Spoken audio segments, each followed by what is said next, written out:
Entonces, como les digo, vamos a ver el capítulo 10.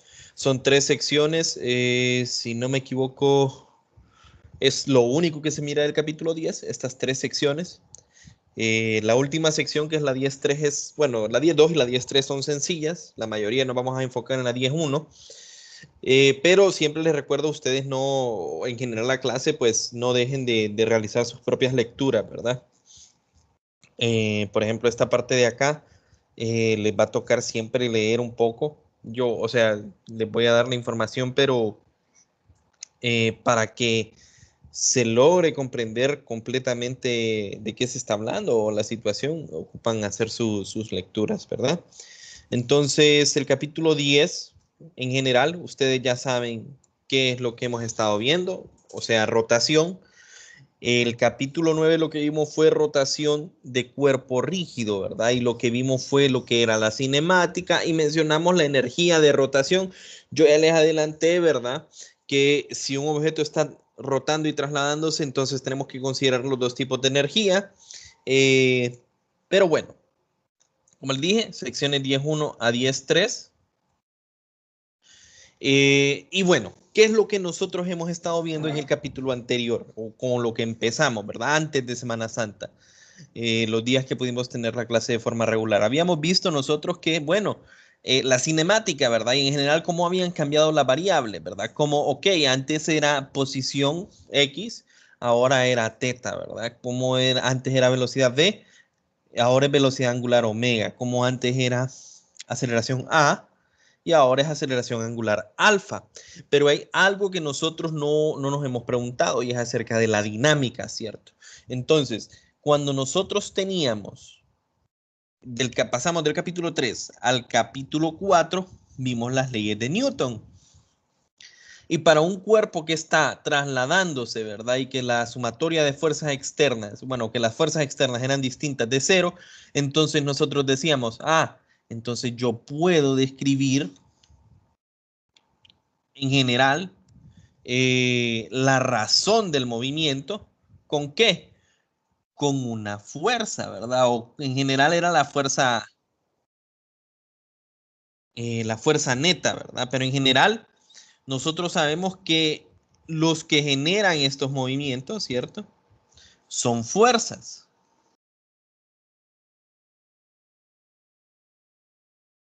Estos son los que generan los movimientos de traslación, una fuerza. Y yo les podía preguntar, ¿quién, muchachos, o cómo se genera un movimiento de rotación? Y cualquiera de ustedes me podría responder, no, para que yo haga girar un sistema, yo también tengo que aplicar una fuerza. Y no están equivocados. La pregunta que les puedo hacer yo es la siguiente.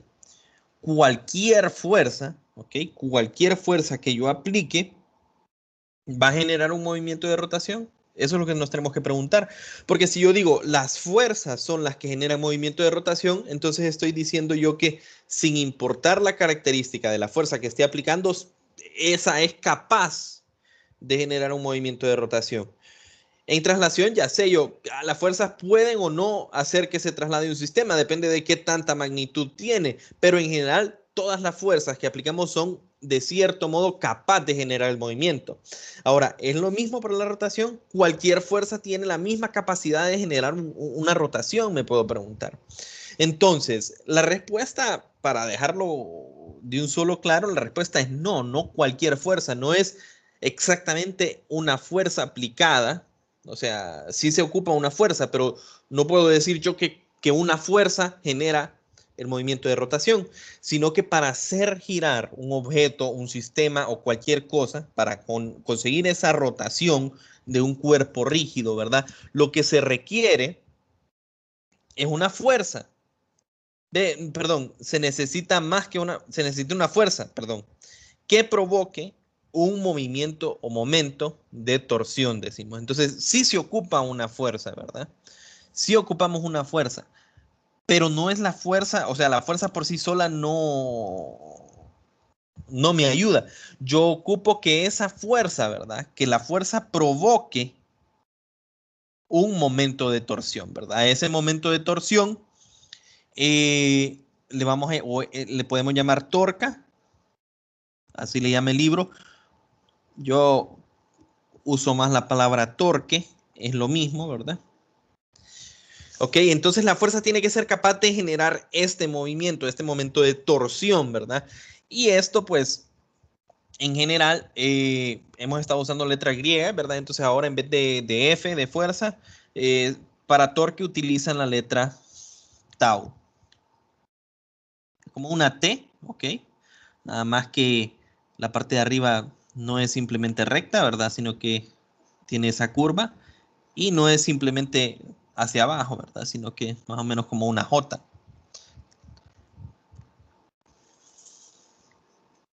Tau, la letra tau, ¿verdad? Entonces, ese va a ser torque para nosotros. Ahora la pregunta, como les digo, ¿y por qué hago la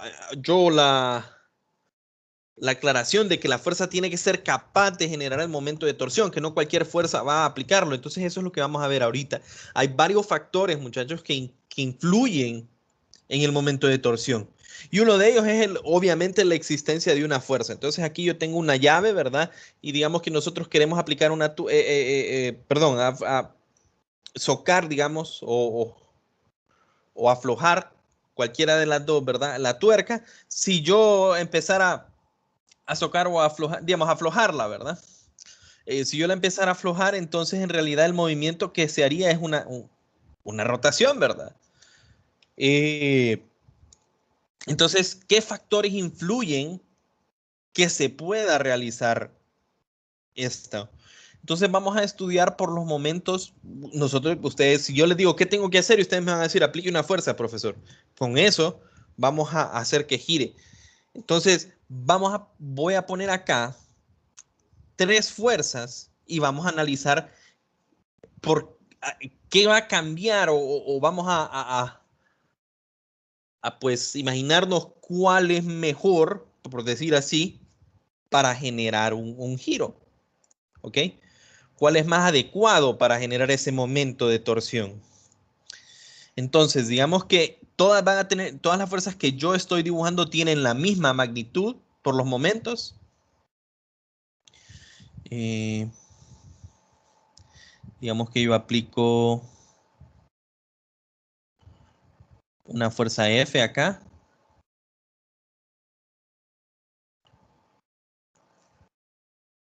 Digamos que aplico la misma fuerza F, pero acá.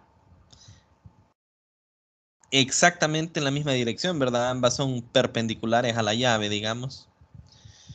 Y digamos que yo aplico también esa misma fuerza, pero la aplico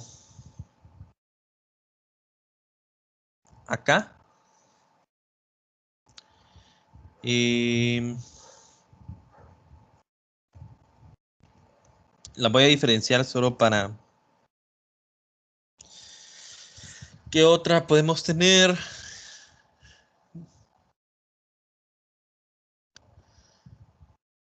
Vamos a poner una acá. Solo para hacerlo más... Bueno, no ahí, ¿verdad? Sino que sería como que alguien está empujando directamente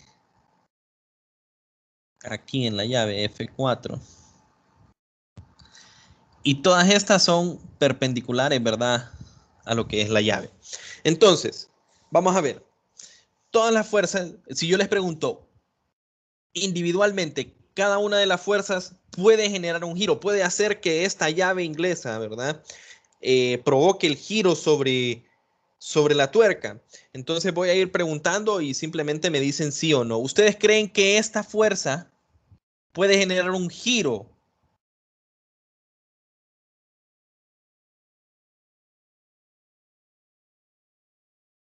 ¿Puede hacer que esta llave inglesa provoque el giro sobre la tuerca? ¿Es posible esto?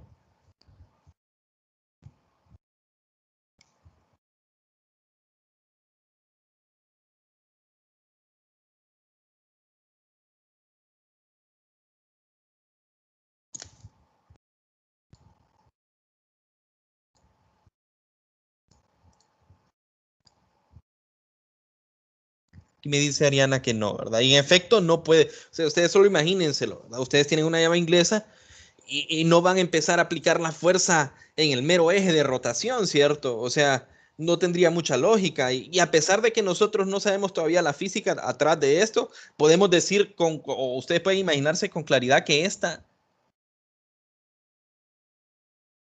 no provoca giro. Bueno, simplemente voy a poner no. Ahora analicemos esta F3. ¿Ustedes creen que esta puede provocar un giro? Es paralelo a la llave, ¿verdad? Digamos, cuando yo vengo y voy a aflojar la tuerca, yo voy a agarrar la llave y voy a empujar paralelo a la llave para generar un giro. Obviamente, porque se tardaron en contestar, pues voy a contestar yo, pero obviamente tampoco, ¿verdad? Esta no, o sea, no tendría, es ilógico pensar que eso va a generar un giro acá, ¿verdad? Ahora, si yo les pregunto, ¿esta fuerza que no está directamente sobre el eje puede generar un giro? Y la respuesta es, pues, esta sí, ¿verdad? Esta sí puede generar un giro.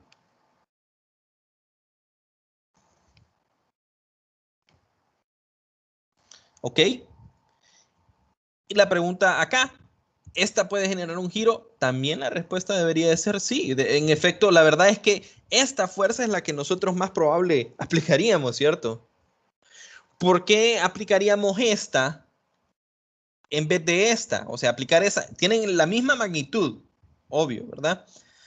Eh, ¿Por qué aplicaría yo la misma magnitud de fuerza en la orilla en vez de aquí, bien cerquita de la tuerca?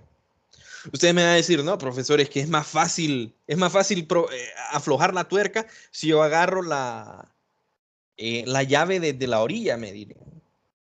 Y de nuevo, ¿verdad? No, todavía no hemos visto la física detrás de eso, pero es algo cierto, ¿verdad? Por ejemplo, imagínense ustedes que en vez de esto, pues puedo pensar en otro tipo de llave, ¿verdad?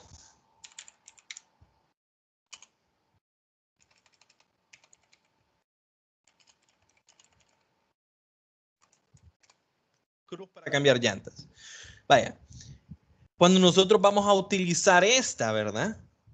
Obviamente, nosotros cuando vamos a hacer ese giro para aflojar la tuerca, las manos las colocamos aquí, ¿verdad? En estos dos para lograr el giro. No lo aplicamos, no agarramos esta llave bien pegaditos aquí a nuestro eje de giro, ¿verdad? Y mucho peor, no, para generar este giro, no agarramos este tubo e intentar hacer la torsión con nuestras manos ahí, ¿verdad? ¿Por qué no lo hacemos así? Porque en efecto es más fácil cuando yo estoy más lejos del eje de giro. Entonces estamos viendo que algunos factores están influyendo, ¿verdad? Entonces, ¿qué factores son? Primero, fíjense bien, estas tres fuerzas están aplicadas en la misma dirección, ¿cierto? O sea, las tres son perpendiculares, ¿ok? Sobre la llave. ¿Cuál es la diferencia? Ok, mi eje de giro está ubicado acá. Esta absolutamente que no genera nada, ¿verdad? Y está pegadita, o sea, está justo encima del eje de giro. Esta tiene una distancia, ¿cierto? Vamos a ponerle R1. Vamos a cambiar de color porque no se logra ver bien. R1. Y aquella de allá está mucho más lejos, ¿verdad? R2. Entonces, al final, si nosotros miramos, ok, una que está justo en el eje de giro, no. Esta sí, pero no es tan óptima. Esta es mucho más óptima. ¿Y qué es lo que cambió? O sea, la misma fuerza, solo que aplicada en lugares distintos. ¿Qué es lo que cambió? Simplemente a dónde, la distancia, ¿verdad? Entonces, un factor que influye en el momento de torsión es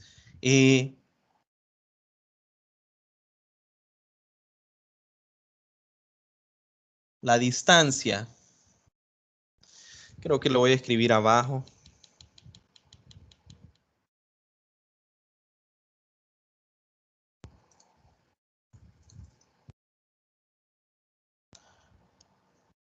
Aquí, abajo. Mm, lo voy a dejar ahí. Al final es que aquí tengo el título, ¿verdad? Muy indeciso yo. Distancia.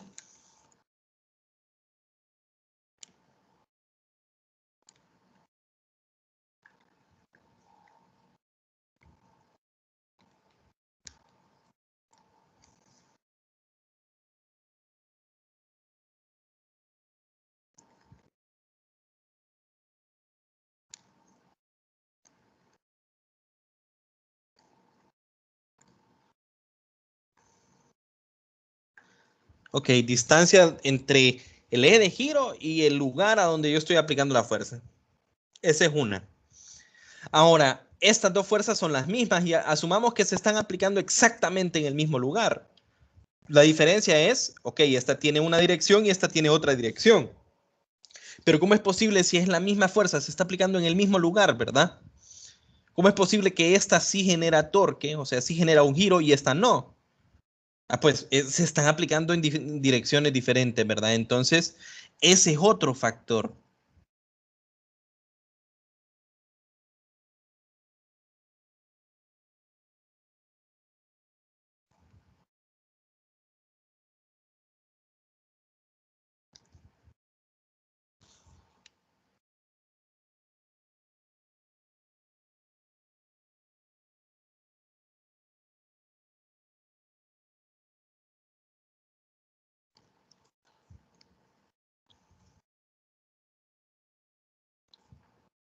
Ok, ahí tenemos dos factores.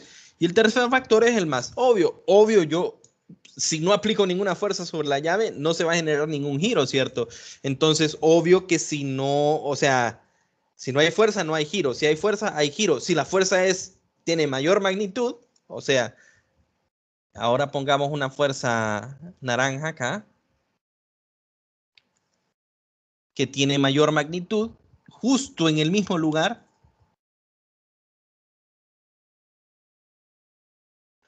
F2' le voy a poner solo por decir algo.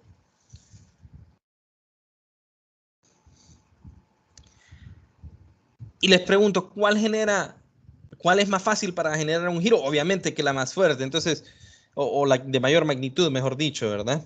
Entonces también influye la magnitud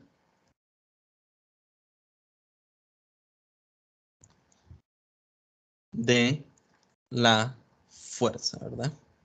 Pero fíjense bien, no es solo que ocupamos una fuerza, es una fuerza en combinación de una distancia, ¿verdad? Del eje de giro y en combinación con con la dirección en la que la aplico, ¿verdad? O sea, no importa qué tan fuerte yo empuje en esta dirección, yo no voy a hacer que esta tuerca gire. No importa qué tan fuerte yo aplique aquí justo encima del eje de giro, ¿verdad? No importa, no voy a generar un giro. Y eso, cuando estoy en clase, ahorita acabo de recordar, uso el siguiente ejemplo. Yo simplemente me voy a la puerta, ¿verdad? Entonces la puerta, solo le voy a hacer el dibujo por acá, ¿verdad? La puerta aquí tiene su eje de giro, ¿verdad? Me voy a la puerta y empiezo a hacer lo siguiente, no con aproximadamente la misma fuerza, pero obviamente que para abrir la puerta, ¿a dónde voy a empujar yo? Voy a empujar por acá, ¿verdad? No voy a empujar yo, o sea, yo puedo abrir la puerta empujando aquí, bien pegadito al eje de giro, pero ¿qué pasa? Me cuesta bastante abrir la puerta empujándolo desde ahí. Pero si yo, o sea, si yo simplemente me alejo, ¿verdad? Puedo abrir la puerta con un dedo, o sea, sin aplicar mucha fuerza.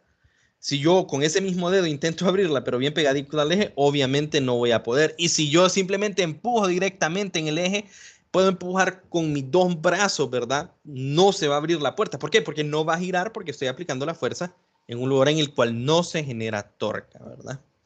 Entonces espero que quede claro cuáles son, bueno, por qué no solo se ocupa, no solo es que una fuerza genera un giro, sino cuáles son los factores que se necesitan para que genere un giro. Bueno, muchachos, entonces a esto de acá, ¿ok?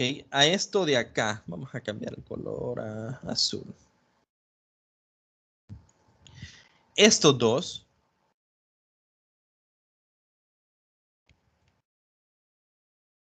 eh,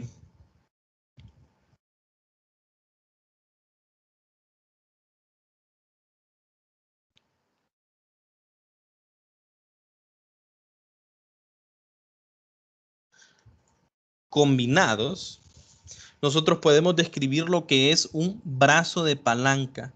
¿Y qué es un brazo de palanca? Pues el brazo de palanca, en definición, ¿verdad? Es, solo por decir algo, ¿verdad? La distancia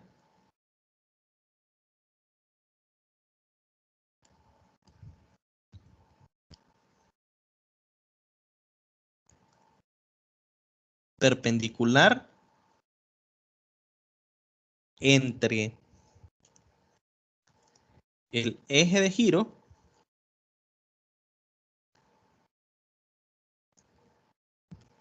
y, ¿y quién? Eh,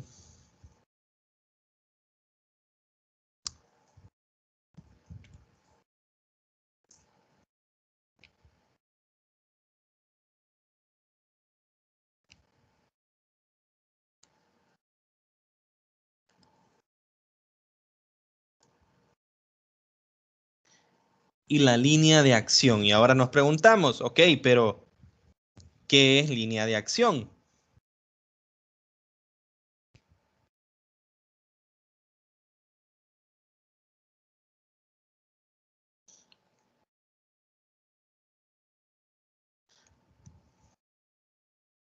La línea de acción simplemente es la dirección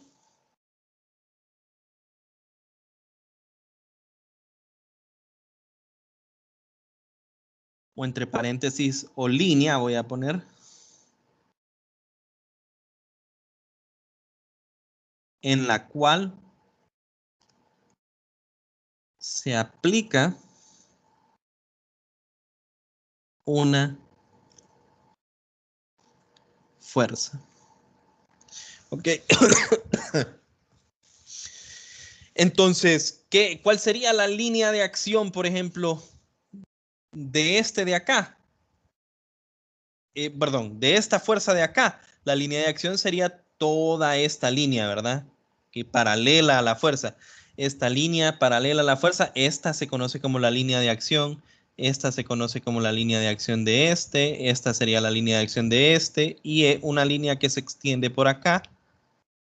Si pudiese, es complicado, ¿verdad? No es tan fácil, pero por ahí sería la línea de acción de ese. Ahora, basado en eso, por ejemplo, ¿cuál es el brazo de palanca de la fuerza F4? Ok, esta es mi línea de acción que pasa justo por encima del eje de giro. Entonces el brazo de palanca, que nosotros usamos la letra L para esta, es igual a 0, ¿verdad? ¿Por qué? La distancia desde este hasta esta línea, distancia perpendicular, es 0, ¿verdad? Ahora de acá a acá hay una distancia, ¿verdad? Pero recuerden, es la distancia perpendicular a la línea de acción, ¿verdad? Puedo usar otro color. Distancia perpendicular a quién? A la línea de acción. Distancia, ok, perpendicular a quién? A la línea de acción, ¿verdad? Y eso sería brazo de palanca. Entonces, aquí solo vi digamos, el brazo de palanca de esta sería, también tendría, ¿verdad? Pero, ojo, bueno, no, perdón, esta no tendría. ¿Por qué? Porque no puedo dibujar una distancia perpendicular a esta, ¿verdad? Porque esa está paralela en el radio de giro. No sé si ustedes lo pueden ver. Pero pregunta entonces, si yo aplico una fuerza así, vamos a ponerlo en celeste, que creo que es un poco más llamativo. Si yo aplico una fuerza así, no, Fn, puede generar un giro. Y ahí es un poco más difícil, ¿verdad? Porque esta ahora tiene un ángulo, ¿ok? Pero, ¿qué pasa? Bueno, yo siempre puedo venir. ¿Y cuál es la línea de acción de este de acá? Es esto de acá, ¿verdad? Y yo desde mi eje de giro puedo encontrar de alguna forma, ¿verdad? Esto se va a ver mejor en la próxima imagen, pero si yo extiendo mi línea de acción, existe una forma en la cual yo puedo encontrar una distancia perpendicular a mi línea de acción, ¿verdad? Entonces este sería el brazo de palanca de S. No se preocupen mucho si no entienden tanto lo del brazo de palanca. ¿Por qué? Yo lo presento así, sinceramente, porque el libro lo presenta así. Pero cuando ya lleguemos nosotros a la mera definición del torque, que no la hemos hecho, ¿verdad? Vamos a dejar de usar, yo dejo de usar el brazo de palanca, aquí vamos a ver eso, ¿verdad? Dejo de usar el brazo de palanca y simplemente defino el torque de otra forma. Pero basados en lo que hemos visto, ¿verdad? Y que ya conceptualmente es bueno que entiendan qué es el brazo de palanca, pero ya para resolver ejercicios, yo siento que hay formas más sencillas, ¿verdad? De resolver. Eh, entonces, o bueno, no de resolver, sino de visualizarlo.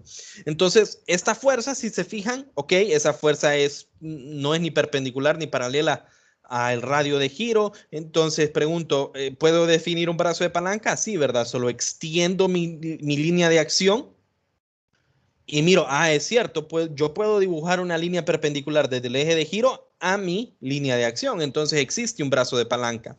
En general, el libro primero viene y define lo que es el torque. Aquí vamos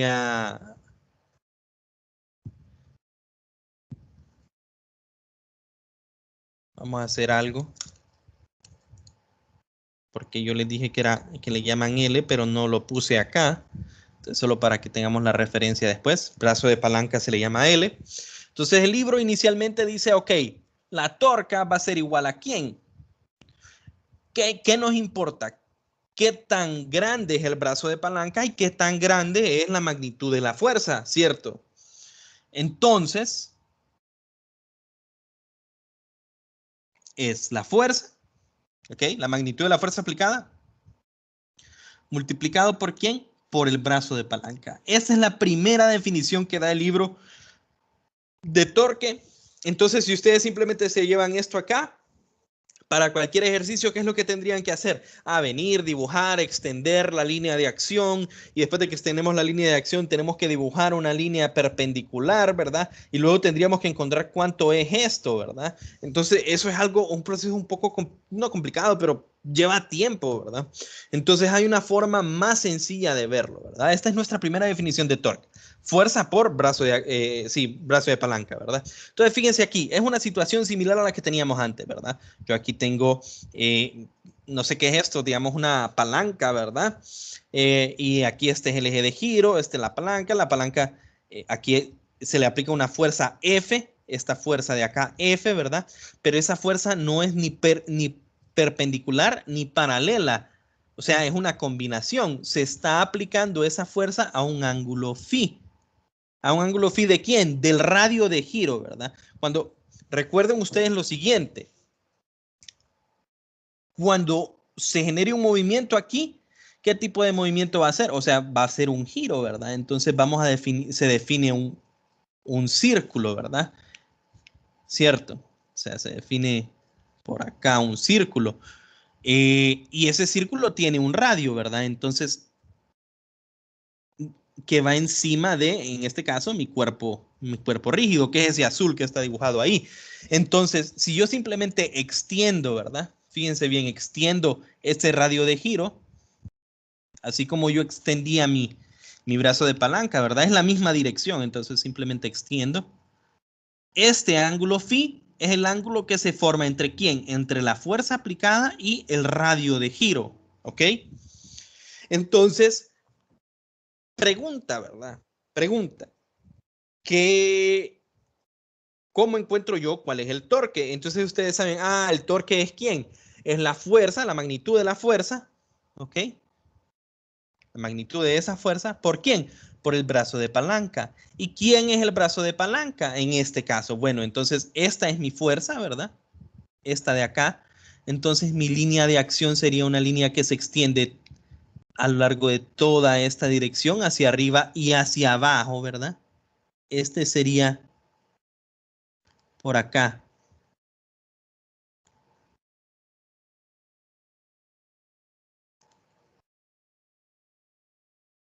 Línea de acción.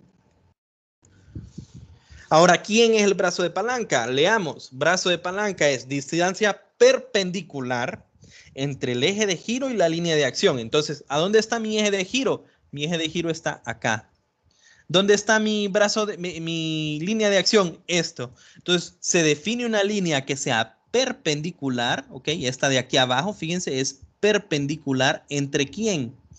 Entre el eje de giro, desde el eje de giro hasta mi línea de acción. Esto es perpendicular. Entonces, esto que está rosado aquí es el brazo de palanca.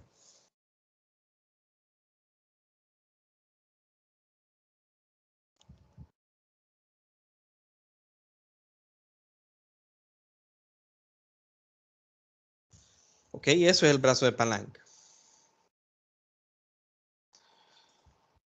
Ok, entonces vamos a encontrar cuánto es ese torque, muchachos. Vamos a encontrar cuánto es ese torque. Entonces nosotros sabemos, ok, yo sé que el torque que hay ahí es ¿quién? Es la magnitud de la fuerza. Entonces le vamos a poner en la magnitud que fuera F por el brazo de palanca. Ahora, ¿cuánto es ese brazo de palanca? ¿Cuánto es ese L? Fíjense bien que aquí se forma un triángulo rectángulo donde uno de los lados tiene magnitud R.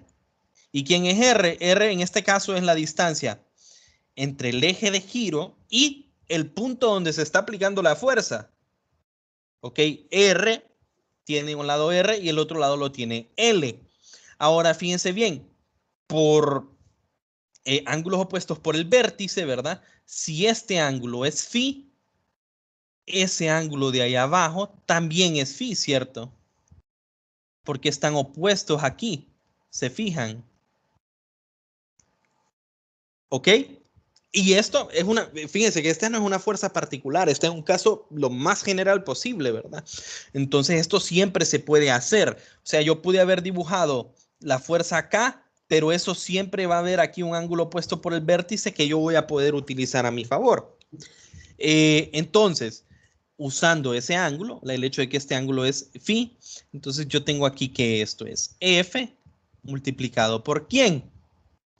Fíjense que de ese triángulo yo puedo ver que el seno de phi es igual a ¿quién? El lado opuesto, que es L, sobre la hipotenusa, que en este caso es R, que es esa distancia desde el eje de giro hasta el punto donde se aplica la fuerza. Entonces, esto yo lo puedo utilizar, ¿cierto? Y ustedes ya lo hemos hecho en otras veces, ¿verdad? Que entonces L es igual a R seno de phi. Lo que significa, muchachos, que esto lo puedo sustituir R seno de phi. Y fíjense bien que ahora esta expresión sigue siendo válida y para cualquier caso, porque yo siempre puedo replicar esto mismo que hice acá, yo lo puedo replicar en cualquier, absolutamente cualquier caso. Y es más fácil, ¿verdad? Porque ¿qué tengo yo acá? Magnitud de la fuerza.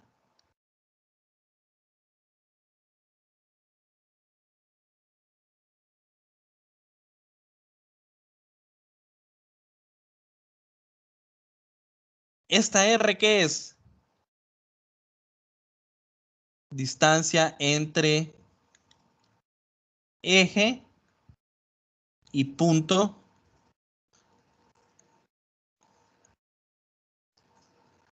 donde se aplica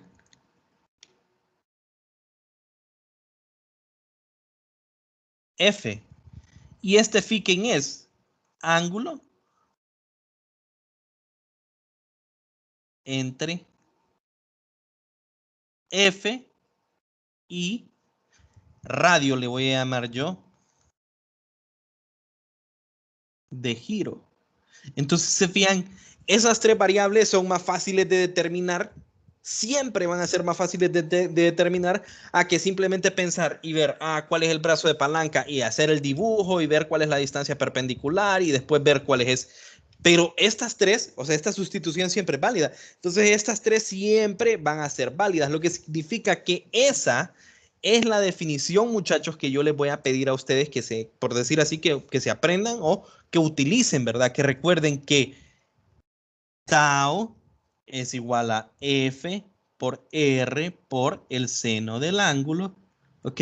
¿Dónde? ¿Qué es lo que sucede? F es la magnitud de la fuerza aplicada, R es la distancia desde el eje de giro hasta el punto donde se está aplicando la fuerza, phi es el ángulo que existe y tomamos el ángulo más pequeño, después les voy a explicar, pero el ángulo que existe entre ¿quién? La fuerza y ¿quién?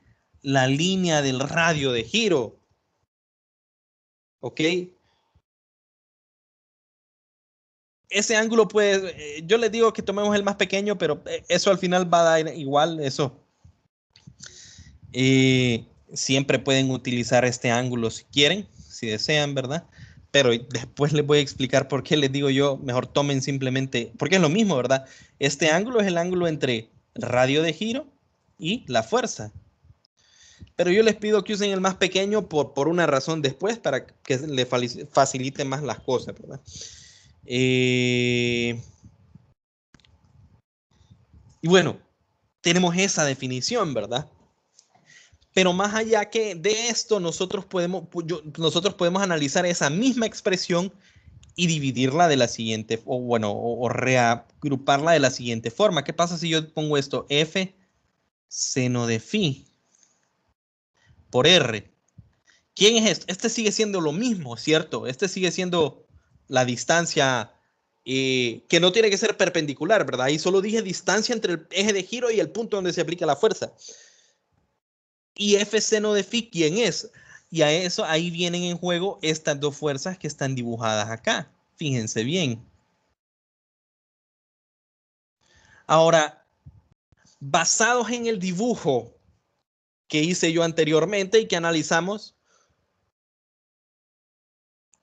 olvidémonos que existe esta fuerza de en medio. Solo pensemos en estas, que estas, ¿quiénes son? Son con las componentes de esta otra fuerza, las componentes de F. ¿Ok? Como es movimiento circular, esta es F tangencial, ¿verdad? ¿Es tangencial a qué? Al círculo de movimiento. Y esta es F paralela. Otra forma, como yo le suelo llamar a este, en estos casos es F perpendicular, porque es perpendicular a quién? Al radio de giro.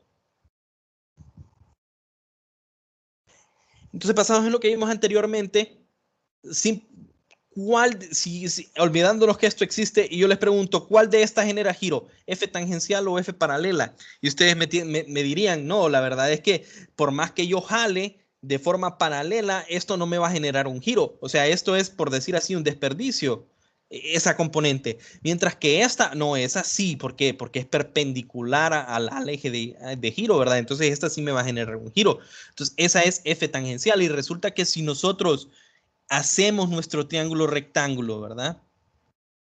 O sea, simplemente traslado una de las fuerzas. Esto es acá, solo por visual, ¿verdad? Estas dos son perpendiculares. Esta vale F. ¿Cuánto vale F tangencial, muchachos? F tangencial es lo mismo que F seno de phi. Entonces, el tau, si no se quieren acordar de esto, simplemente recuerden que tau va a ser ¿quién? La magnitud de la fuerza que es perpendicular al eje de giro, o pueden llamarla la magnitud de la fuerza que es tangencial al círculo, ¿verdad? Pero a mí me gusta usar esto, perpendicular a quién, al eje de giro, por la distancia en la cual se aplica la fuerza. ¿Y F perpendicular quién es? F perpendicular nada más es, ok, la magnitud de la fuerza por el seno del ángulo. Y esa, muchachos, estas dos, cual sea que se quieran recordar, ¿verdad? Estas dos nos van a servir más fácil, ¿verdad? En vez de estar pensando en cuál es el brazo de palanca. Es importante que sepan que es un brazo de palanca, pero esto es lo más importante. Ya casi faltan 12 minutos, ¿verdad? Pero pues casi que vimos todo lo que quería avanzar así con detalle. El resto es más sencillo. Entonces, fíjense bien. ¿Por qué también es importante esto, verdad? Si yo tengo una fuerza, o sea, yo tengo este mismo sistema, ¿verdad? Y yo le aplico una fuerza perpendicular, ¿cuál es el ángulo? El ángulo es 90, ¿verdad? Entonces, desde ahí yo sé que, ok, como este es 90, esto me daría 1, ¿verdad? y es simplemente F por R. ¿Ok? O desde antes, si yo sé que se aplica una fuerza que es paralela, ¿verdad? Yo no ocupo andar haciendo ningún cálculo porque yo ya sé que la fuerza es paralela, entonces el ángulo de aquí es 180, ¿verdad? Entonces como es 180, seno de 180 es 0. Entonces, eso es algo que tal vez nos puede ayudar, pues. Componentes perpendiculares generan torque.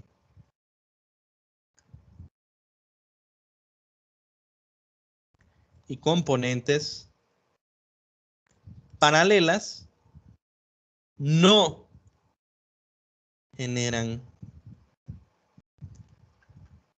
torque. Y desde luego vamos a seguir la misma convención, ¿verdad, muchachos? Entonces ahora yo les mencioné hace poco, ¿verdad?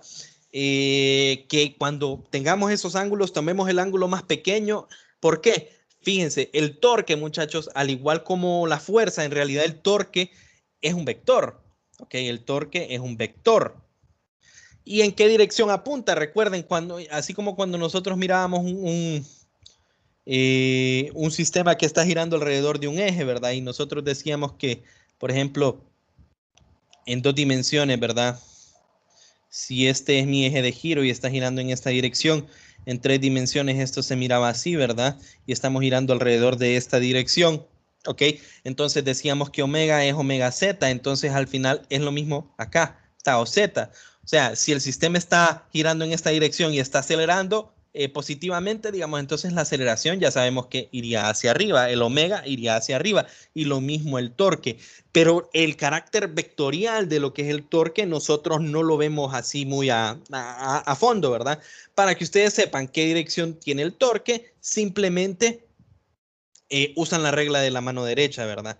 Como les había dicho, vengo yo, pongo mis manos en la dirección que está girando el sistema o que giraría el sistema, ¿ok? Y la dirección en la que apunta mi pulgar es la dirección del vector de torque. Entonces, esto en realidad es un vector, ¿verdad? Y vectorialmente hablando, perdón, solo déjenme ver para que no les ponga algo equivocado. Acá, R cruz F, ¿verdad? Es un producto cruz. ¿Por qué dije para que no les ponga algo equivocado? Porque la verdad no recordaba cuál iba primero y en el producto cruz importa si pongo R cruz F o F cruz R, ¿verdad? Porque uno es positivo y el otro es negativo. Y fíjense bien, la magnitud de esto es quién, es la magnitud del producto cruz. Y eso, si ustedes recuerdan la clase de vectores, eso es RF, seno del ángulo, que es lo mismo que tenemos arriba, ¿verdad? Ahora, como yo les dije, ¿verdad? No se preocupen por el ángulo, recordemos siempre. Tomen el ángulo, eso lo vamos a ver en el primer ejemplo que hagamos, pero tomen el ángulo ustedes más pequeño, hagan su cálculo. La calculadora les va a dar un número positivo o un número negativo, pero no, tal vez no se dejen llevar mucho por el número que les dice la calculadora. Siempre analicen la situación y recuerden que fuerzas que generan giros horarios, el torque es negativo. Entonces, en el caso de que nosotros estemos calculando un torque, ¿verdad? Y yo vengo y lo meto a la calculadora y me da positivo, pero yo estoy viendo, muchachos, que nuestra convención es que esa fuerza en realidad generaría un giro que es a favor del reloj. Entonces, no, ese torque es negativo. Ustedes le ponen el símbolo ahí, porque eso tiene que ver exactamente con ese ángulo phi, ¿verdad? Y no me voy a meter mucho eh, en los detalles de esto, pero si quisiera alguno saber cuál es el ángulo correcto que tomar, digamos, si yo tengo aquí mis dos vectores, este es mi vector R y este es mi vector F, entonces yo puedo tomar este ángulo, ¿cierto? O puedo tomar este ángulo.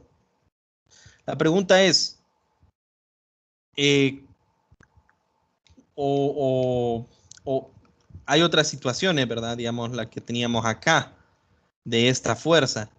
Entonces, ¿cuál ángulo, o sea, cómo, si este es mi vector R y este es mi vector F. En realidad esto yo lo tendría que redibujar así.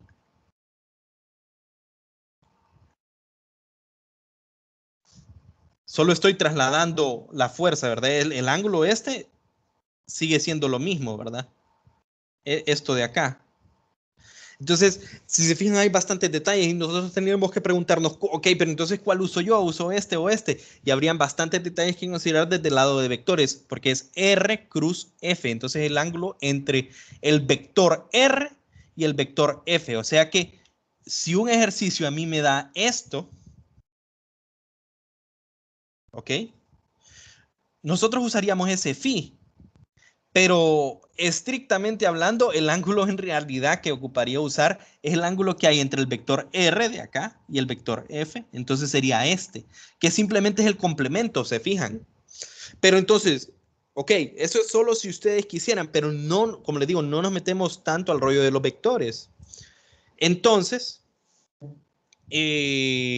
simplemente les digo, ustedes hagan su cálculo con el ángulo que les da el ejercicio básicamente y el símbolo de si es positivo o negativo el torque, lo decidimos a partir de lo que nosotros podemos presenciar, ¿verdad? Si genera un giro que es horario, en torque es negativo. Y si es antihorario, torque positivo. Si esto tal vez no les quedó claro, ¿verdad? Yo sé que esto lo dije bien, por decir así, rápido, pero si se fijan en la hora, pues tengo que hacer esto un poco más rápido, ¿verdad? Pero pónganle mente a eso a esto que les expliqué acá, de cuál es la decisión del ángulo correcto, ¿verdad? Pero no, o sea, solo pónganle mente de que así se debería de hacer, pero es más fácil simplemente ponerle el símbolo a partir de un análisis que va más allá o sea, análisis de la situación, de lo que nosotros estamos físicamente viendo qué es lo que pasa. Ok, ya queda poco tiempo, pero igual vamos a avanzar. Tal vez les tome unos 5, tal vez unos 10 minutos y pido disculpas, ¿verdad? Pero no quiero, como ya tomé un día extra para ejercicios del capítulo 9, no quiero quedar tan rezagado, ¿verdad? Igual lo que le digo, le dije al inicio, lo fuerte o lo pesado viene en entender qué es el torque. Una vez que entendemos qué es el torque, es más fácil introducir las otras secciones. Entonces, ahorita ya encontramos cuál es el equivalente, ¿verdad? Y vimos que el equivalente aquí es el torque. ¿Ok? Entonces, nosotros, ¿qué hacíamos en la segunda unidad, en la primera unidad, perdón? Bueno, sumatoria de fuerzas, ¿ok? O fuerza neta es igual a ¿quién? A masa por aceleración.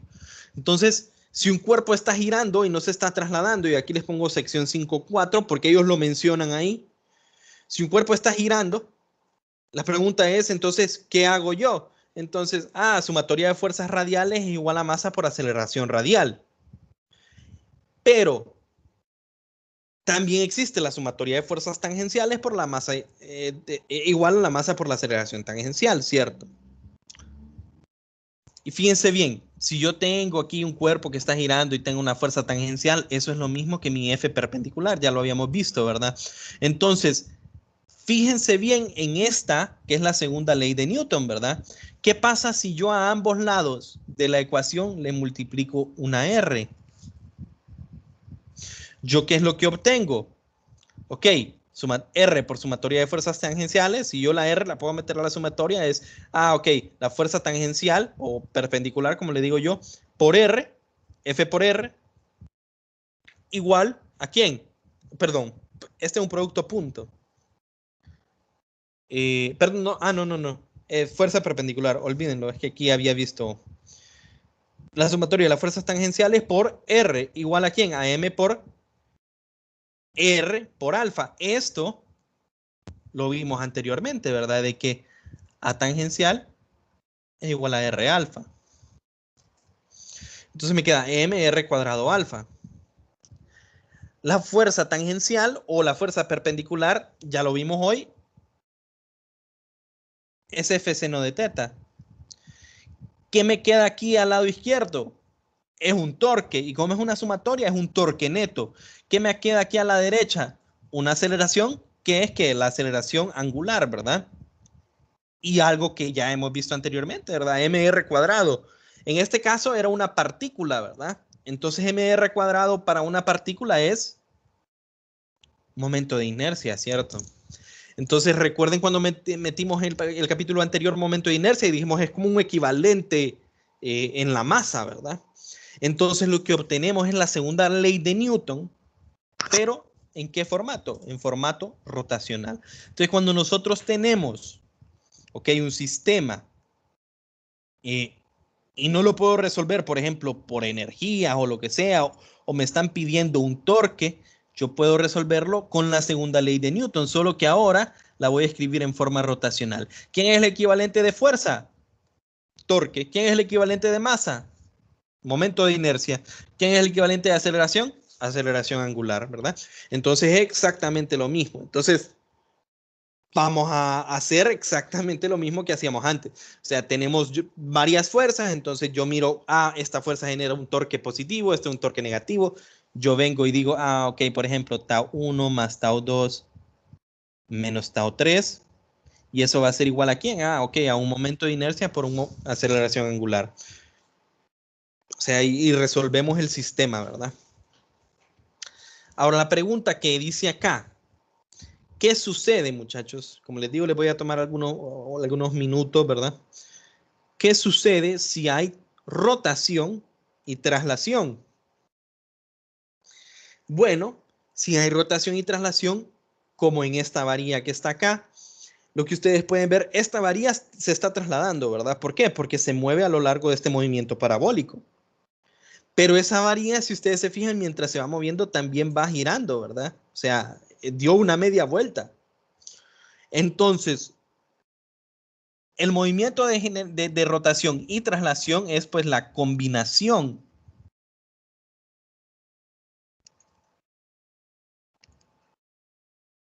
¿De quién? De dos cosas.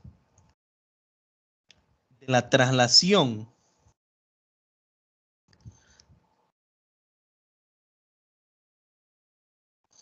del centro de masa del cuerpo más la rotación alrededor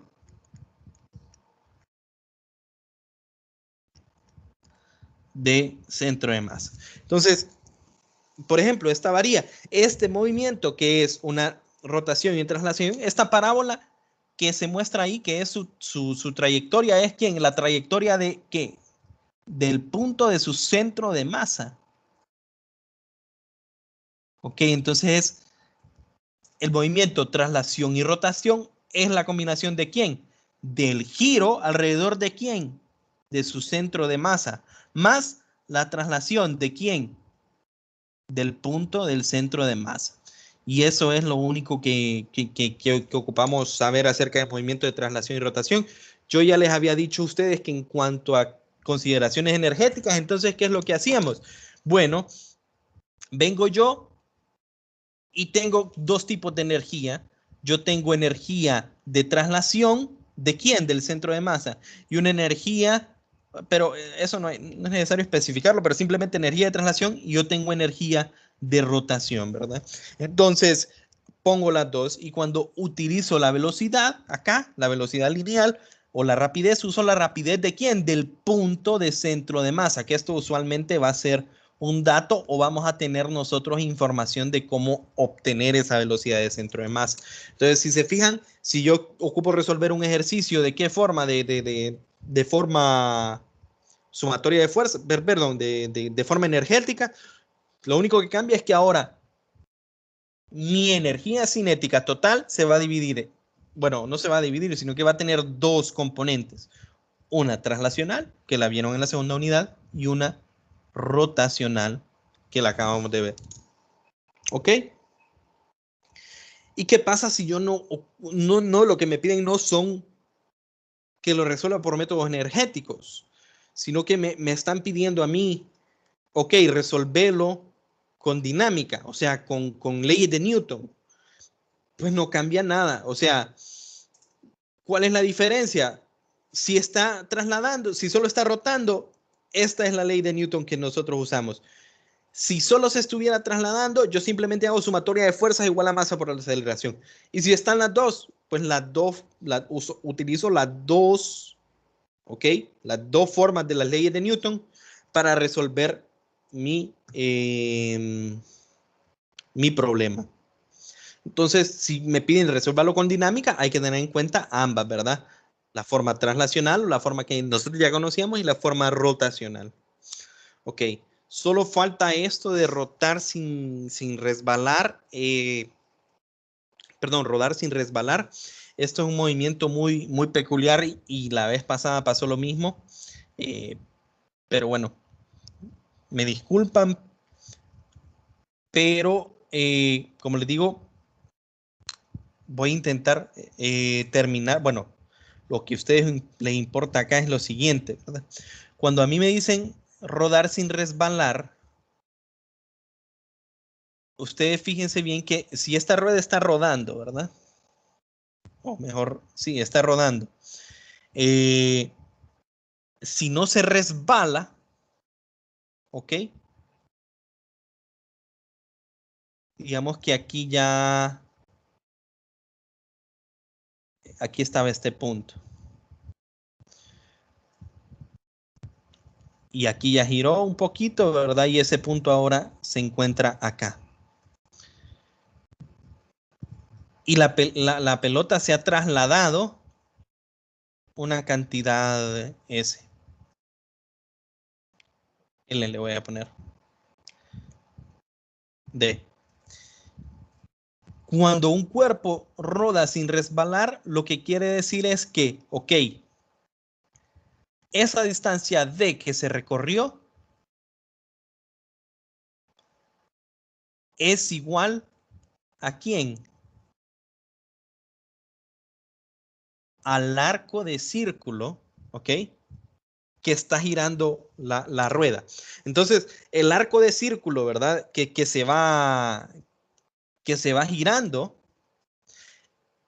es lo mismo que la distancia viajada. Si se resbalara, o sea, si esto se pudiera resbalar, ustedes se dan cuenta como cuando un carro está atascado en lodo, entonces la rueda puede girar y el carro tal vez no avanzar mucho, ¿verdad? Sino que está patinando ahí, ¿verdad? Entonces ahí obviamente el arco de círculo que se está cubriendo es mucho mayor que la distancia que se está viajando. ¿Por qué? Porque se está derrapando, se está deslizando, se está patinando, como decimos usualmente, ¿verdad? Pero eso es lo que significa rodar sin resbalar, ¿verdad? Que no hay deslizamiento, que no hay patine, como lo decimos nosotros. Y lo que nos va a importar a nosotros es que si a mí me están diciendo, ok, que el movimiento es de rodar sin resbalar, en esta clase vamos a dejarlo hasta este punto, ¿verdad? Que la velocidad de centro de masa es igual a ¿quién? Al radio del objeto, ¿ok?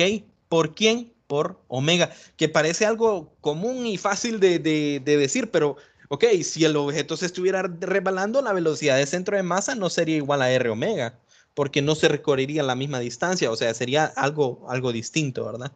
Entonces, esto es lo que es la condición, ¿verdad? Si a mí me dicen rodar sin resbalar de un solo boom, la velocidad de centro de masa de ese objeto es igual a R omega. Eso es lo que significa para nosotros rodar sin resbalar. Pero es más complicado que simplemente eso, ¿verdad? De hecho, a donde nos lo explican a nosotros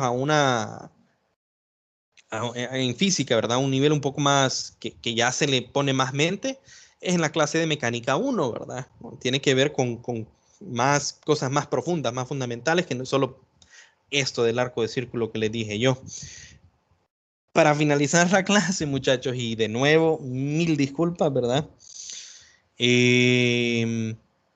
Póngale mucha atención a esto, ¿verdad? Habíamos dicho nosotros que esto es la combinación de un movimiento, un cuerpo que se traslada y rota, es la combinación de ¿quién? De un cuerpo que se está moviendo, o sea, quiere decir que yo puedo, si se está moviendo, la velocidad, si se está trasladando en esta dirección, ¿verdad? Con BCM, significa que cualquier punto de la rueda se está trasladando con este BCM, ¿cierto? O sea, tiene esa velocidad de traslación. Pero al mismo tiempo, nosotros también podemos decir, pero el cuerpo está girando, ¿verdad? Entonces es la suma de ambos, del cuerpo, simplemente trasladándose más, el cuerpo girando. Entonces, como el cuerpo está girando, nosotros podemos ver, entonces también por el giro, entonces la velocidad de este punto es este, ¿verdad? ¿Cierto? Tiene una velocidad tangencial, simplemente si solo consideramos el giro. Pero lo que está pasando es, ¿ok? Lo que está pasando es la combinación de ambos. Entonces, si combinamos ambos, podemos ver que la velocidad real del movimiento en combinación es, ok, aquí en este punto la velocidad va en esta dirección, ¿verdad? ¿Por qué? Porque el objeto girando tiene una aceleración radial y tangencial, entonces la velocidad va para allá. Lo mismo acá, sería la suma de los dos. Acá sería solo BCM porque aquí no hay rotación del punto central, ¿verdad? Aquí sería en esta dirección. Y fíjense bien en este punto, que para que esto se dé, ¿verdad? El movimiento de una rueda es la suma de giros sin resbalar. Este punto de acá, ¿ok? Tiene que ser igual a 0. Se dice la velocidad lineal total. Y si la velocidad es igual a 0, significa que en realidad, si por algún caso le llegasen a preguntar a ustedes algo, una pregunta bien truqueada, ¿verdad? Pero teórica, algo acerca de quién es el responsable de este movimiento de rotación sin resbalar, es que como este punto, para que ruede sin resbalar, este punto tiene que tener velocidad igual 0, significa que ese punto está en reposo, o sea que aquí hay un tipo de fricción.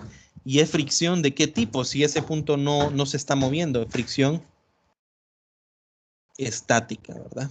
Entonces, eso solo para que lo tengan en cuenta. Creo yo que no se les va a poner un ejercicio en el cual se tenga que calcular esa fricción estática que genera ese giro, ¿verdad? Pero hasta eso se podría llegar. Como les digo, si les preguntan algo acerca de esto, tiene que ser de forma teórica, ¿verdad? ¿Cómo tiene que ser la fricción en ese punto para que haya un movimiento de rodamiento sin resbalar? Tiene que ser fricción estática. ¿Por qué? Porque por la combinación de estos movimientos, si se fijan, aquí hay BCM hacia la izquierda y aquí hay BCM, perdón, hacia la derecha y hay BCM hacia la izquierda. Entonces, la combinación es velocidad igual a 0, o sea, fricción estática. La rueda instantáneamente en reposo en el punto donde hay contacto con el suelo. Bueno, eso es todo por hoy. No sé si hay alguna consulta, muchachos. No les he dejado la tarea del capítulo 9, pero como son temas similares, les voy a dejar una sola tarea del capítulo 9 y el capítulo 10, cuando ya estemos terminando de resolver los ejercicios del capítulo 10. Y también, esto no va a ser para el viernes, ¿verdad? Pero les voy a dejar una tarea que son unos temas que quedan por fuera, ¿verdad? Entonces, una lectura y un resumen. Y que ustedes, después les voy a explicar más sobre esto.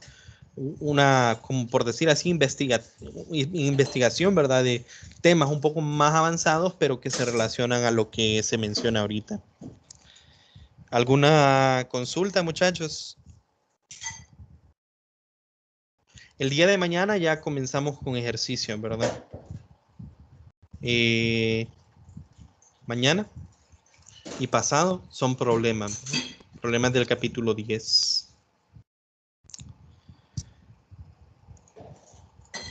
Si no hay consultas, entonces lo dejamos aquí y yo les comparto el video posteriormente, ¿verdad? Muchas gracias, ingeniero.